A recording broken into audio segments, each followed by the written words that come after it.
Guys यहाँ पे बहुत सारे स्टूडेंट के क्वेश्चन थे कि जो ये एनटीए विश्व भारती में वैकेंसीज आई है, इनकी सैलरी क्या होगी, इन हैंड सैलरी क्या मिलेगी और प्रमोशन कैसे होगा, इंक्रीमेंट कैसे होगा।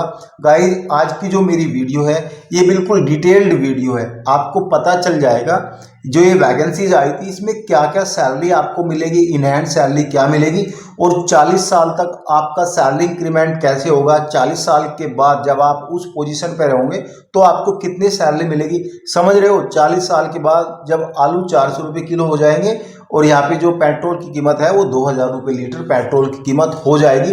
जब तक मैं आपको सैलरी बताऊंगा, आपको एक एक चीज जो जानकारी आपको होनी जरूरी है सारी चीज आपको समझा दूंगा। आपकी पूरी सैलरी स्लिप इसी बोर्ड पर ओपन करके रख दूंगा, ठीक है। आज हम बात करेंगे एनटीए विश्व भारती।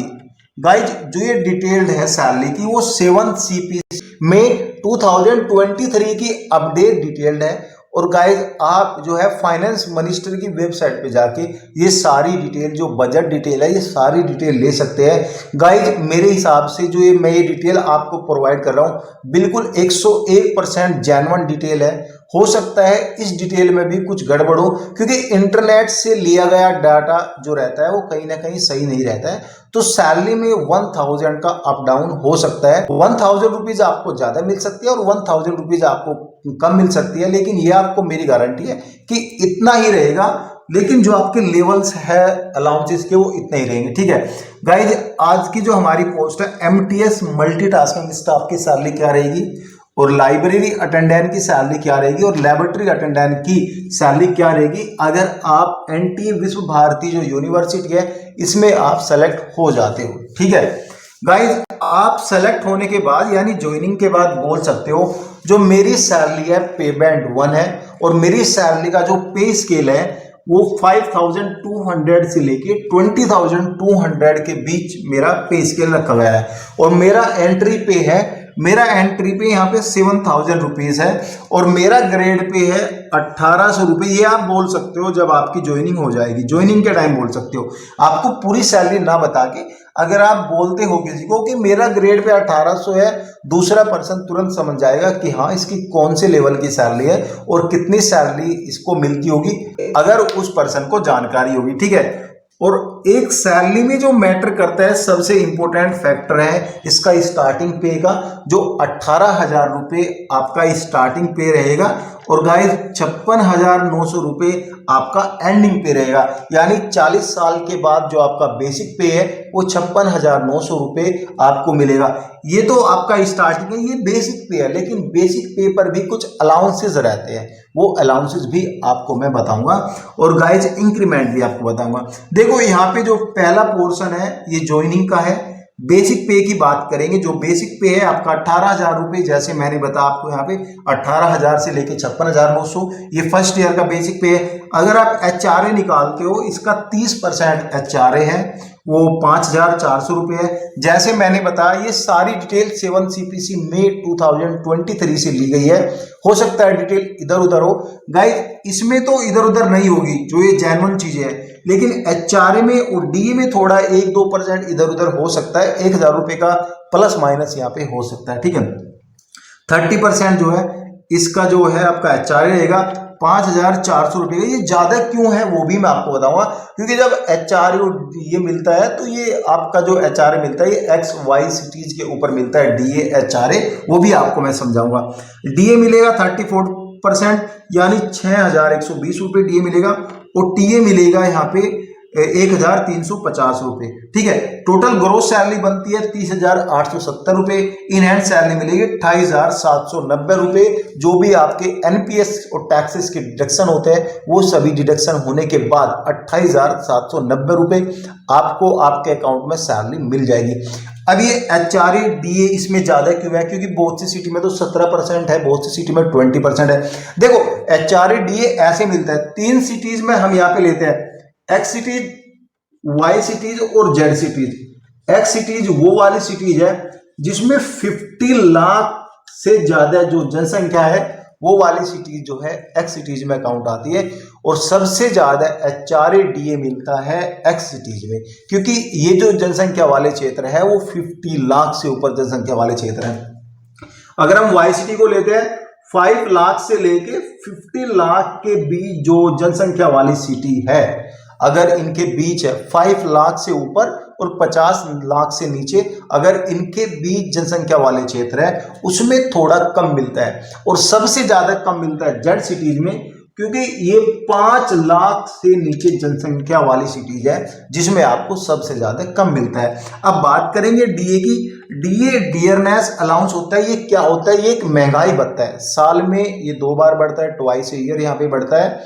और फर्स्ट ईयर जो आपका बढ़ेगा, यानी कि फर्स्ट ईयर में आपका पहले आपको बढ़ेगा जनवरी में और दूसरा आपका बढ़ेगा यहाँ पे जून में।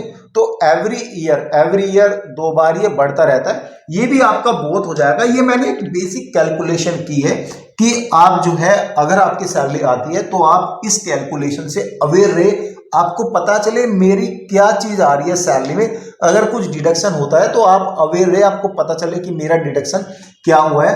हालांकि चीजें तो ये ठीक है, बिल्कुल ठीक है, ये आपको समझ में आ गया। एचआरए क्या होता है? हाउस रेंट अलाउंस होता है। जैसे कि एक्स सिटीज में 50 लाख से ज्यादा सिटीज है, कि मेट्रो सिटीज है मोस्टली, तो इसमें जो है रेंटेड क्या है वो ज्यादा रहता है, और रेंटेड ज्यादा होने से जो है आपका एचआरए भी बढ़ता है। और जो 5 लाख से बिलो वाली सिटीज है उसमें रेंट जो है वो कम रहता है, क्योंकि पॉपुलेशन जो है वो कम रहती है और कहीं ना कहीं छोटी सिटी रहती है, इसमें जो है रेंट कम रहता है, तो एचआरए जो है आपको उसी परसेंटेज के हिसाब से मिलता है। ठीक है, अगर आपका कहीं ट्रांसफर होता है, ट्रांसफर के टाइम यहाँ पे आप देख लेना कि मेरी सिटी कौन सी है, एक्स वाई जेड सिटी है, तो उसी के हिसाब से एचआरए डीएटीए आप यहाँ पे काउंट कर सकते हो। ठीक है, चलो ये तो हुई सैलरी की बात है। अब हम बात करेंगे प्रमोशन की। गाइस देखो, एमटीएस का क्या ही प्रमोशन होगा, वो सबसे लो ग्रेड जॉब है। ठीक है, एमटीएस का कोई प्रमोशन नहीं होता, लेकिन ऐसा होता है जैसे आप 3 साल बाद पहले इसका एक प्रमोशन होगा,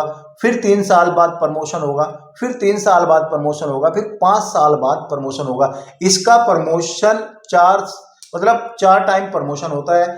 3 साल बाद, 3 साल बाद, 3 साल बाद प्लस के 5 ईयर बाद यहाँ पे प्रमोशन होता है। यानी आपका जो प्रमोशन होगा 14 ईयर के बाद प्रमोशन रुक जाएगा, उसके बाद कोई प्रमोशन नहीं होगा।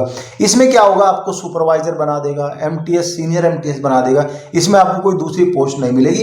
एक एज के बाद जो है आप खुद ही सुपरवाइजर बन जाते हो, क्योंकि जब आपके जूनियर्स वहां पे आते हैं तो आप उनसे काम कराते हो और आपको एक लीड रोल में रखा जाता है, क्योंकि आपको उन चीजों के बारे में पता है जो चीजें उन स्टूडेंट को नहीं पता जो अभी न्यूली ज्वाइन स्टूडेंट आएंगे। और गाइस काम आपको ही कराना है, ऐसे यहाँ पे प्रमोशन होता है। इंक्रीमेंट आपका कैसे होगा? देखो, एवरी ईयर बेसिक पे तो आपका इंक्रीमेंट होगा ही होगा। ठीक है, ये तो कहीं पर 500, कहीं पर 600, कहीं पर 700 रुपये, ऐसे इंक्रीमेंट 800 रुपये, 2000 रुपये तक का भी इंक्रीमेंट यहाँ पे होता है, वो तो आपको होता रहेगा। ठीक है, और महंगाई भत्ता भी साथ साथ आपको साल में 2 बार बढ़ता रहेगा, ये भी यहाँ पे क्लियर हुई। ठीक है, और आपका जो प्रमोशनल जो आपका पे है वो भी यहाँ पे बढ़ता रहेगा। प्रमोशनल पे तो आपको बढ़ेगा, लेकिन आपका जो पे लेवल है ये मेन रोल प्ले करता है, और पे बैंड और जीपी आपका यही रहेगा। ये जो सैलरी है 1 से 40 साल तक की सैलरी, वो आपके जीपी के अकॉर्डिंग सैलरी है, ना कि आपके प्रमोशन के अकॉर्डिंग सैलरी है। प्रमोशन अलाउंस यहाँ पे आपको अलग से मिलेगा, या फिर वो काउंट कर सकते हैं, लेकिन इसमें चेंजेस नहीं होगी। अगर इसमें 1-2 रुपए इधर उधर हुआ ना तो समझ लो आपका लेवल ही बदल जाएगा। तो उनको लेवल नहीं बदलना है, उनको सैलरी का स्ट्रक्चर बदलना है। ठीक है, ये बातें समझ में आई आपको। अब हम बात करेंगे, जब आप फर्स्ट ईयर ज्वाइन करोगे आपको 18,000 रुपये सैलरी मिलेगी, जैसे कि मैंने यहाँ बताया आपको 18,000 बेसिक पे मिलेगा। सेकेंड ईयर यानी 1 साल के बाद महंगाई भत्ता तो बड़ी आपको 2 बार चेंज हो जाएगा। महंगाई भत्ता हो सकता है 1000 रुपये आपको बढ़ जाए, तो यहाँ पे 1000 रुपये भी महंगाई भत्ता आपका बढ़ जाएगा। और महंगाई भत्ते का काउंट करके आप यहाँ पे 24% भी काउंट कर लेना, आपका टीए भी बढ़ जाएगा।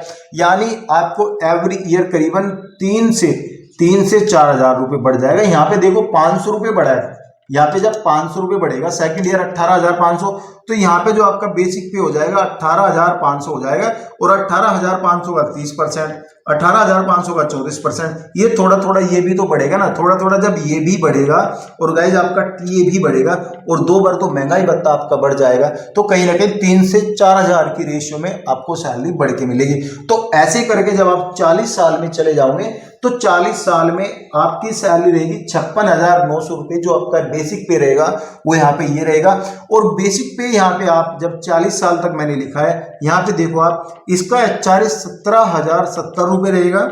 डीए जो डियरनेस अलाउंस है, महंगाई भत्ता, वो यहाँ पे 19,340 रुपये रहेगा। और टीए आपका जो है वो 4,500 रुपये रहेगा। और एक्स सिटीज में जो है यहाँ पे मोबाइल का भी अलाउंस दिया जाता है, 300, 400, 200 रुपये यहाँ पे मोबाइल अलाउंस भी दिया जाता है। और गाइज अगर आप यहाँ पे जो टीए है ये ट्रेवलिंग अलाउंस है, और कुछ जगह तो डीए प्लस टीए भी अलग से मिलता है। बहुत सी ऐसी चीजें हैं जो आपको मिलेगी। और गाइस इंटरनेट पे ऐसी कुछ जानकारी नहीं है, बाकी चीजें तो यही होने वाली है, ठीक है। यहाँ पे जो टोटल सैलरी काउंट होगी आपकी वो 97,810 रुपये सैलरी काउंट होगी। 91,386 रुपये आपको आपके अकाउंट में मिल जाएगा। ये आपकी 40 साल तक है। और जो एक रिटायरमेंट का टाइम होता है वो 58 ईयर तक होता है, ठीक है। अभी अगर आप ज्वाइन करोगे, सपोज करो यहाँ पे आपने ज्वाइन किया 20 साल और प्लस के आपकी तो ये एज होगी, और 40 साल आपने यहाँ पे कर लिया, तो गाइस 60 साल तो यही होगी। बस यहाँ पे इतना ही रहेगा, इससे ज्यादा नहीं जाएगा। जब आप रिटायरमेंट होंगे यहाँ पे करीबन 30 से 35 लाख रुपीस आपका जो एनपीएस वगैरह ये सब हो जाएगा। और इतना एनपीएस आपको मिल जाएगा रिटायरमेंट के टाइम, 30 से 35 लाख रुपए आपको मिल जाएगा। गाइस अगर आपको ये डिटेल में जरा सा भी डाउट है तो आप कमेंट कर सकते हो, क्योंकि मुझे भी पता होना चाहिए कि मैंने गलतियां कहाँ पे की है। फिर भी अगर आपको कोई डाउट है, जब भी आप कमेंट्स कर सकते हो। Thank you.